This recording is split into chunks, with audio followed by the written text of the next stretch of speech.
করে আমরা রওনা দিছি।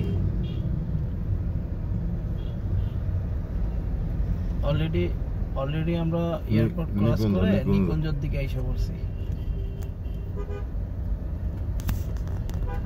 আমাকে 10 মিনিট লাগবে যাই পৌঁছাইতে। আসে না ওই হাউজে আসুক। কথা বলুন। মামা ওই হাউজে আসে না, হাউজে 10 নম্বরে হাউজে আসে না। হ্যাঁ আসতে যাচ্ছেন না? জ্বর না আনইজি ফিল করতেছেন?